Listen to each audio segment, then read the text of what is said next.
en vivo. Dios te bendiga. ¿Cuánto le da la bienvenida a Jorge Eliezer?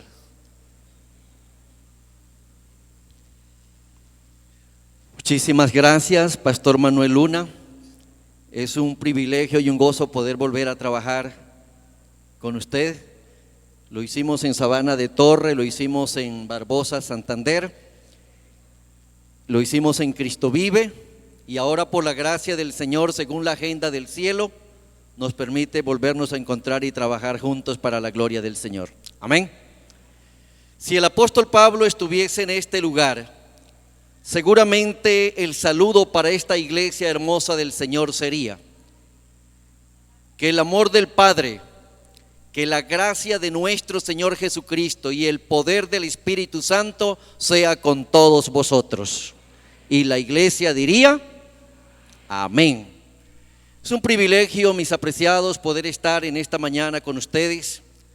Esperamos que el cielo esté con nosotros también a través de la presencia de su Santo Espíritu. Hoy iniciamos una campaña evangelística, porque si hay alguien convencido que llegó el momento de Dios, es este servidor. Y ustedes han venido ayunando, ustedes han venido orando, y el cielo se encargará de decir esta semana que justamente llegó el momento de Dios. Antes de abrir la palabra, quiero saludar también a todos los que están no solo a través de la página virtual, la iglesia virtual de la Iglesia de Redención, sino también a todos los que están a través de www.visioncelestialradio.com. De manera rápida quiero decirles que Visión Celestial Radio es el sueño que durante más de 20 años estuvo en la mente de este servidor. Y justamente estamos cumpliendo 20 meses de estar al aire. Y Dios, en su bondad, con un equipo de jóvenes que ha colocado en el camino de este servidor, hoy nos permite contarle a ustedes que hemos logrado llegar a más de 85 países del mundo. La iglesia dice: más de 85 países solo en 20 meses, más de 485 ciudades, y en Colombia la página registra más de 120,000 oyentes. La gloria sea para el Señor. Muy bien, a la salida, los que estén interesados en adquirir, en llevar el link de nuestra emisora, le vamos a hacer entrega de un separador. El tiempo ha avanzado y yo solo quiero invitarles a que se conecten con nosotros. En la puerta le vamos a dar un separador con el link de la emisora. Vamos a abrir la palabra. Faltan 10 para las 12. Espero no pasar de las 12:20 con la ayuda del Señor.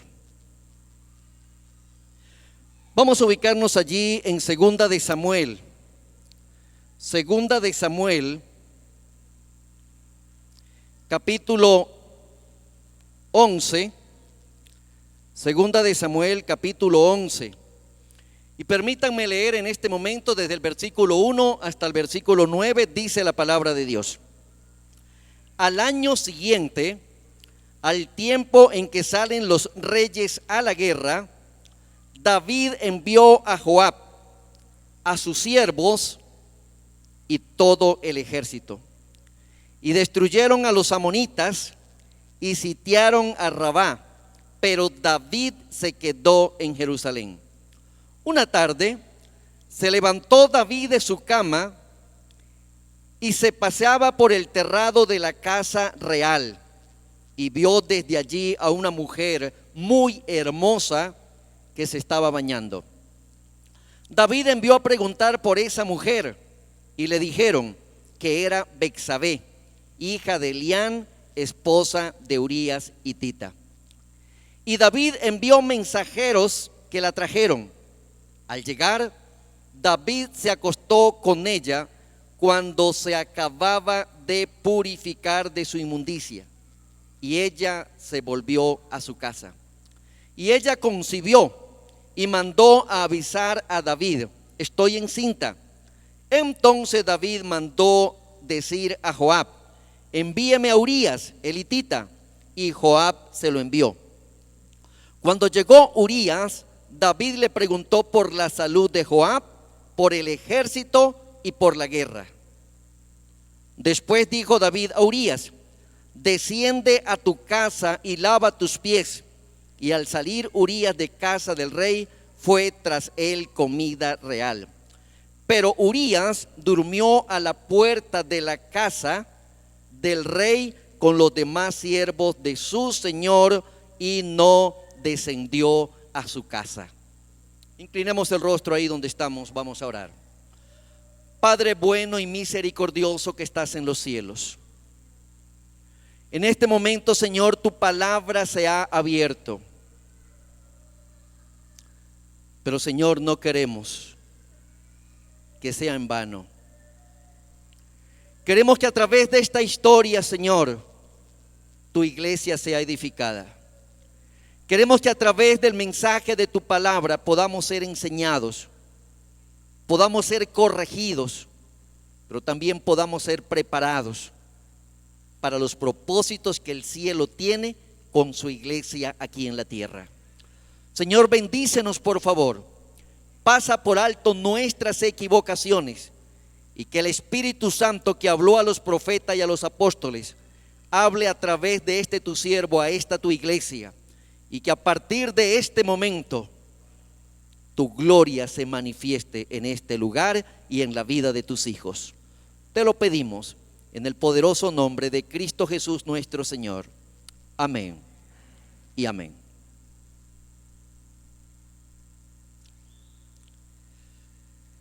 Si de algo estoy seguro, mis apreciados hermanos y amigos, es que la historia de David y de Urías no es una historia nueva para nosotros. Seguramente muchas veces nosotros hemos leído esos pasajes que acabo de compartir con ustedes. Seguramente muchas veces hemos escuchado sermones acerca de David y Urías. Pero me atrevo a decir que también muchas veces nosotros mismos hemos predicado acerca de esta historia. Pero yo quiero decirles en esta hora que yo no voy a hablar de David el que fornicó. Yo no voy a hablar de David el que adulteró. En esta mañana yo quiero que con la ayuda del Espíritu Santo podamos ver este relato bajo otra óptica. Y espero con la ayuda del Espíritu Santo poder presentar este relato bajo la óptica del compromiso. Y yo quiero que usted le diga en el nombre del Señor al que está a su lado: el predicador nos va a hablar de compromiso. Dígale al que está a su lado: el predicador nos va a hablar de compromiso. Y el versículo 1 del capítulo 11 dice que era el tiempo en que los reyes debían de ir a la guerra, pero David se quedó en Jerusalén.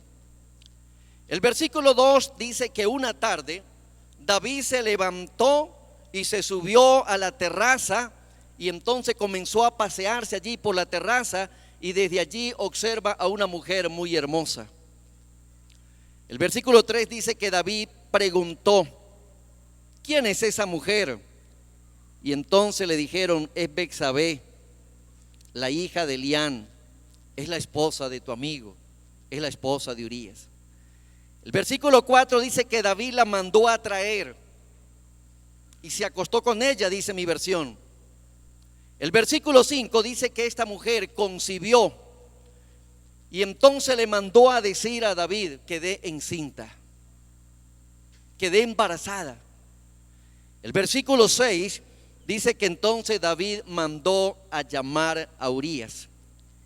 Y cuando Urías llega, David le hace tres preguntas a Urías. Y las preguntas fueron: Urías, ¿cómo está la salud de Joab? La segunda pregunta que David le hace es: Urías, ¿cómo le está yendo al ejército? Y la tercera pregunta que le hace es: ¿cómo está la guerra? ¿Cómo está la salud de Joab? ¿Cómo está el ejército? ¿Y cómo está la qué? La guerra. Yo les pregunto, apreciados hermanos y amigos, ¿ustedes creen que realmente a David le interesaba la guerra? ¿Ustedes creen que a David le interesaba realmente saber cómo estaba el ejército? ¿Ustedes creen que a David le interesaba realmente la salud de Joab? ¿Cuántos creen que sí? Levanten la mano los que creen que sí. Ninguno. ¿Cuántos creen que no le interesaba la salud de Joab, el ejército y la guerra? Unos pocos. ¿Saben, hermanos? Si hay algo que la palabra del Señor nos enseña es la coherencia. Y un líder tiene que ser coherente, un hermano en la fe tiene que ser coherente, un cristiano tiene que ser coherente para la gloria de Dios. Amén. Entonces yo no puedo decir, a mí me interesa la salud de Joab, a mí me interesa el ejército, a mí me interesa la guerra, cuando prefiero quedarme en mi palacio haciendo lo que no debo hacer. Si a David le hubiera interesado el ejército, si a David le hubiera interesado la guerra, ¿dónde tenía que estar David? En la guerra. Cuando nuestro Señor Jesucristo se le extravió a María, ¿dónde lo encontraron? En el templo. Y cuando María le dijo, ¿por qué nos hiciste eso, hijo? Llevamos días buscándote, estábamos preocupados por ti. ¿Qué le dijo Jesús? Usted no sabe que en los negocios de mi Padre me conviene estar. Hermano, Jesús entendía que en los negocios del Padre debía de ¿qué? Estar. Jesús entendía la prioridad del negocio de su Padre. Y David tenía que haber entendido la prioridad de la guerra. Así que ese no era el momento para que David se quedara en el palacio. Ese no era el momento para que David se quedara allí. David tenía que estar ¿en dónde? En la guerra. Pero saben, cuando usted escudriña la vida de David, usted encuentra que eso era raro. Lo que estaba pasando en ese momento era raro. ¿Y saben por qué era raro? Porque David no era así. David no comenzó así. A mí la Biblia me presenta a un David guerrero. David era un hombre que no era de los que mandaba para quedarse. David era de los que daba la orden e iba con su ejército. Pero ese día no fue. Ese día no fue. A David no había necesidad de decirle vaya. Él se invitaba solito. Y si no, pensemos por un momento, ¿quién le dijo a David vaya y enfrente a Goliat? ¿Quién lo mandó? Nadie. Nadie le dijo a David, mire, vaya y enfrente a Goliat. Esa pelea con Goliat la compró David solito. Pero ahora David se queda en su palacio. Vamos a segunda de Samuel. Segunda de Samuel capítulo 18. Segunda de Samuel capítulo 18 del 1 al 4. Y allí vamos a descubrir quién fue el que le dijo a David no vaya. Segunda de Samuel capítulo 18 del 1 al 4 dice: David pasó revista a su tropa y puso sobre ellos jefes de 1000 y de 100. Puso una tercera parte del ejército al mando de Joab, otra tercera parte al mando de Abisaí, hijo de Sarbia, hermano de Joab, y la otra tercera parte al mando de Itai, Geteo. Y dijo a la tropa: yo también iré. ¿Con quiénes? Hermano, en ese momento David quería ir. Cuando David organiza el ejército, el plan de David no era quedarse en el palacio. David, como de costumbre, dijo: hay guerra y yo voy al frente de la guerra. Y él le dice a su ejército: yo voy con ustedes. Pero ¿sabe qué dice la palabra? Verso 3. Pero el pueblo le dijo: no vayas, no saldrás, porque si nosotros tuviésemos que huir, no harían caso de nosotros, aunque la mitad de nosotros muriera. no tendría importancia. Si nosotros muriéramos no tendría importancia. Pero tú vales tanto como 10,000 de nosotros. Será pues mejor que nos des ayuda. ¿Desde dónde? Desde la ciudad. ¿Quién fue el que le dijo a David no vaya? ¿Quién fue el que le dijo a David no vaya? ¿Quién fue el que desanimó a Caleb? El pueblo. Caleb dice: los que salieron conmigo. Saben, hermanos, es importante oír el pueblo, pero es más importante oír la voz de Dios. Amén. Es importante oír el pueblo. Es más, hay un adagio, un dicho que dice que la voz del pueblo es ¿qué? Es la voz de Dios, pero no siempre. No siempre. Porque aquí el pueblo le está diciendo a David no vaya. Y David le cree al pueblo. El pueblo le dice: mire David, es que usted es tan valioso que si nosotros muriéramos no pasaría nada, pero si usted llega a morir, eso sería desastroso. Ahora, ¿era que acaso David no había visto hasta ese momento la manifestación del poder de Dios sobre él? ¿Acaso Dios no había guiado a David? ¿Acaso Dios no le había dado evidencia a David de que Dios estaba con él? Primera de Samuel capítulo 18, versículo 30. Primera de Samuel 18:30. Mira lo que dice la Santa Biblia. Primera de Samuel 18:30. Cada vez que los príncipes filisteos salían en batalla, David tenía más éxito que todos los siervos de Saúl, por lo que su nombre llegó a ser muy ¿qué? Muy estimado. Hermano, la Biblia dice que cada vez que los príncipes filisteos salían en batalla, ¿quién tenía más éxito? ¿Y quién le daba el éxito a David? Dios.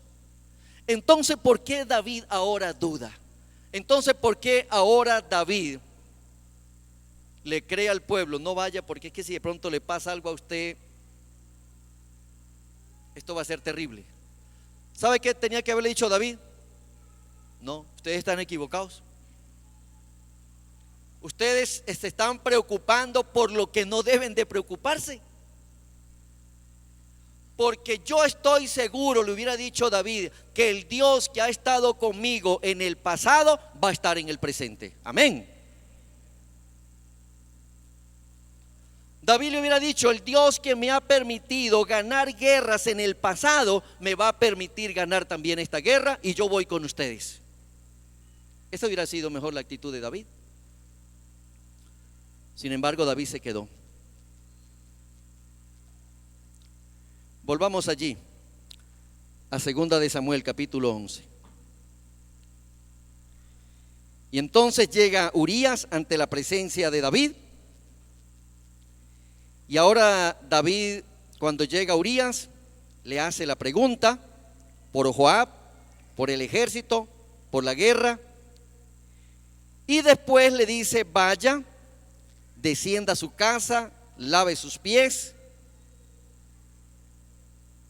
Y le mandó comida real. Y de pronto David pensó: Urías se fue. Pero el verso 9 dice: pero Urías durmió a la puerta de la casa del rey con los demás siervos de su señor, y no descendió a su casa. Y entonces le llevaron la noticia a David: Urías no descendió a su casa. Y le dijo David: ¿no has venido de camino? ¿Por qué no descendiste a tu casa? Y Urías respondió: Señor, el arca e Israel y Judá están bajo tienda, y mi señor Joab y sus oficiales están en el campo. había yo de ir y entrar en mi casa y dormir con mi esposa? Por mi vida que yo no haré tal cosa. Tremendo. Hermanos, qué lección tan importante la que Urías le está dando a David. Es como si Urías le estuviese diciendo a David: rey, ¿usted en qué mundo anda? Rey, ¿usted en qué está pensando? Rey, ¿es que usted no se da cuenta la situación que estamos viviendo? ¿Usted en qué anda pensando, rey? ¿Usted cree que el tiempo está para comer, para beber y para acariciar a la esposa?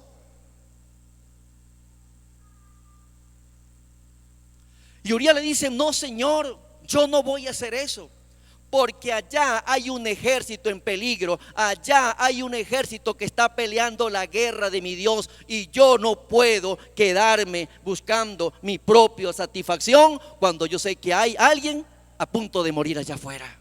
Tremendo.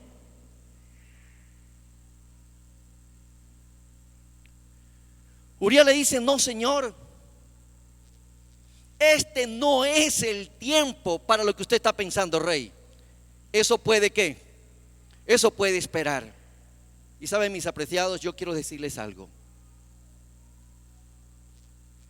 Yo también tengo una esposa como la tienen ustedes. Yo también tengo unos hijos como lo tienen ustedes. Yo también tengo una empresa como la tienen ustedes. Yo también tengo que trabajar todos los días para llevar el sustento a mi familia. Yo también tengo que pagar recibo de agua, yo también tengo que pagar recibo de luz, yo también tengo que pagar administración donde vivo. Pero no podemos alterar los tiempos. No podemos alterar los tiempos. El sabio Salomón dijo: todo tiene su tiempo ¿qué? Debajo del sol. Aquí está mi esposa y aquí está mi hijo. ¿Sabe cuál era la consigna cuando ellos estaban pequeños? Y ellos me reclamaban: papá, usted nunca nos lleva a comer hamburguesa, porque siempre llega tarde a la casa por estar en la obra misionera. Papá, usted nunca está en un cumpleaños de nosotros por estar en campaña. Papá, usted nunca ha ido a jugar con nosotros fútbol, porque siempre está ocupado en la obra misionera.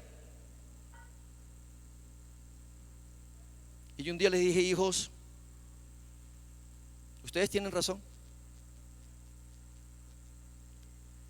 Pero ¿cuántos serán nuestros años en esta tierra? 60, 70, 80.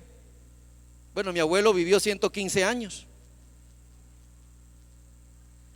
Pero ¿qué son 115 años? ¿Qué son 120 años? Póngale los años que quiera comparados con la eternidad. Cualquier tiempo siempre será ¿qué? Poco comparado con la eternidad. Y entonces yo les dije a ellos: hijos, tenemos poco tiempo para ganar esta batalla y toda la eternidad para celebrarla. Amén. Tenemos poco tiempo para ganar esta batalla y toda la eternidad para celebrarla. Yo les dije: si ustedes quieren celebrar la eternidad con este servidor, entonces preparémonos y démosle a Dios el lugar que a él le corresponde. Hermano, Urías le dio a Dios el lugar que le correspondía. Urías le dio a la obra del Señor el lugar que le correspondía. Todo tiene su tiempo debajo del sol. Y yo no estoy predicando a esta iglesia que no salga a disfrutar con su familia. Claro que hay que hacerlo, pero hay un tiempo en el que el Señor nos pide que nos comprometamos con Él. Amén. Y esta semana es una semana de compromiso. Esta semana es la semana de Dios. Voy terminando. En diciembre tuve la oportunidad de predicarle a mi iglesia de Cristo Vive. Y entonces organizamos una micro campaña predicaba el miércoles, jueves y viernes, solo miércoles, jueves y viernes. Y la idea era tener los bautismos el sábado. Entonces cuando se le hizo, se le presentó el desafío a la iglesia: no, conmigo no cuente porque yo estoy en temporada. Y yo no puedo venir porque yo estoy en temporada. Y es que esta es mi temporada, diciembre es mi temporada. Y yo le digo: oiga, qué interesante. Los colegios tienen temporada. Las empresas tienen temporada. ¿Cuándo será la temporada de Dios? Yo nunca he escuchado decir estamos en la temporada de Dios. Pero todos tienen temporada. Hermano, esta semana va a ser la temporada para el Señor en este lugar. Amén. ¿Cuántos lo creen que así va a ser? Si usted lo cree, levante su mano y diga: Señor, bendito sea tu nombre porque entramos en tu temporada. Esta semana va a ser una bendición. Yo así lo siento, así lo creo. Y yo le he estado orando al Señor. El pastor me dijo: vamos a entrar en 50 días de ayuno. Le dije: pastor, yo estoy con usted. A mí me gustan esos desafíos. Yo sé que aquí hoy muchos están ayunando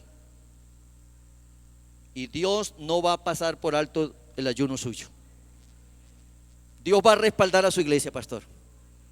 Dios va a respaldar su iglesia. Ok. Así que, mis hermanos, Urías le da tremenda lección a David y él le dice: Señor, este es el momento para comprometerme con la obra. Yo estoy comprometido con la obra. Que mi esposa espere, que mis hijos esperen, que las otras cosas esperen. ¿Saben? Este relato nos deja otra enseñanza. Y la enseñanza es que cuando yo no me ocupo en las cosas de Dios, el diablo me ocupa en las cosas de él. Tremendo. La sierva del Señor dice que la mente desocupada es ¿qué? Es taller del diablo. Hermano, si David se hubiera ido con el ejército, no le habría pasado lo que le pasó. Pero él se quedó ahí, desocupado. Y como no se ocupó en la obra del Señor, entonces el enemigo lo ocupó en la obra de él. Nuestra lectura bíblica, allí en el libro de los Hechos, dice que cuando quisieron buscar unos hombres para ir a la casa de Jasón, dice Hechos capítulo 17 versículo 5. Mira quiénes fueron y buscaron. Entonces los judíos incrédulos, llenos de envidia, reunieron a algunos ¿qué? ¿Cómo dice su versión? A algunos ociosos, hombres malos, y juntando una turba, alborotaron la ciudad y asaltaron la casa de Jasón. ¿A quiénes buscaron? A los que estaban por ahí sin hacer nada. Dios trabaja con la gente ocupada y el enemigo trabaja con los desocupados. ¿Con quién trabaja Dios? Con los ocupados. ¿Cuántos están ocupados?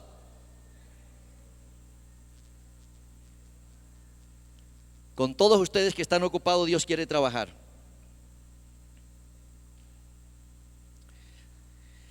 Pero saben, mis hermanos, lo importante de todo esto es que este relato termina como debe terminar. Segunda de Samuel, capítulo 21, versículo 15. Segunda de Samuel, capítulo 21, versículo 15. Dice la palabra de Dios. Segunda de Samuel 21, 15. Como los filisteos volvieron a hacer guerra a Israel, David y sus siervos descendieron y pelearon con los filisteos, y David se cansó.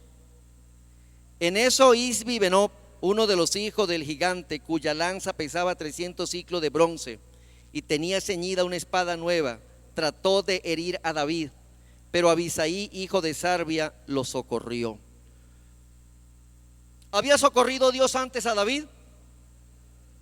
¿Volvió Dios a socorrer a David? Y ahora David estaba como más viejito. Pero David aprendió la lección. David dijo: si esto me pasó por haberme quedado en el palacio, yo ahora no me vuelvo a quedar en el palacio. De aquí en adelante, viejito como sea, pero yo voy a la guerra. ¿Saben, mis apreciados? Nunca es tarde para nosotros reorientar nuestros pensamientos.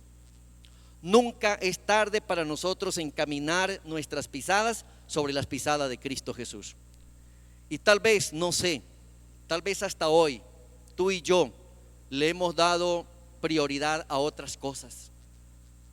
Tal vez cuando hemos tenido que escoger entre un estudio bíblico y hacer un negocio, tal vez nos vamos a hacer el negocio. Tal vez cuando hemos tenido que escoger entre ir a una clínica, visitar a un enfermo e ir a recibir a un familiar, tal vez nos vamos a recibir el familiar. Pero, apreciada iglesia, Dios espera que esta semana tú te comprometas con esta campaña.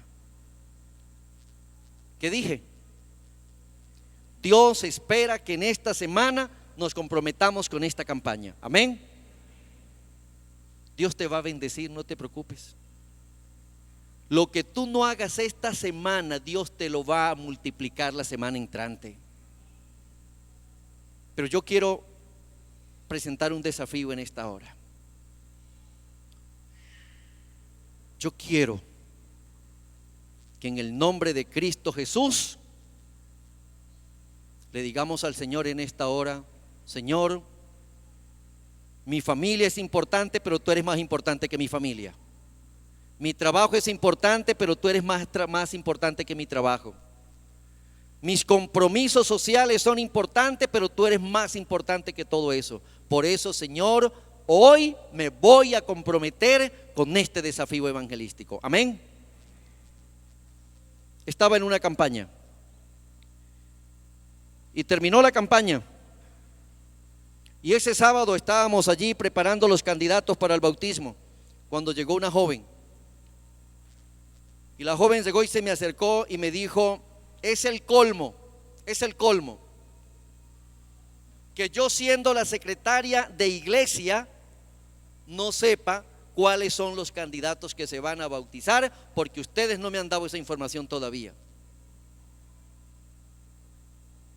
Y luego llegó un anciano y me dijo: ¿cómo estuvo la campaña? Y saben una cosa, ahí nació este sermón. Ese fue el punto para que naciera este sermón. Y yo le dije a esa secretaria: hermanita, yo hasta ahora la veo a usted.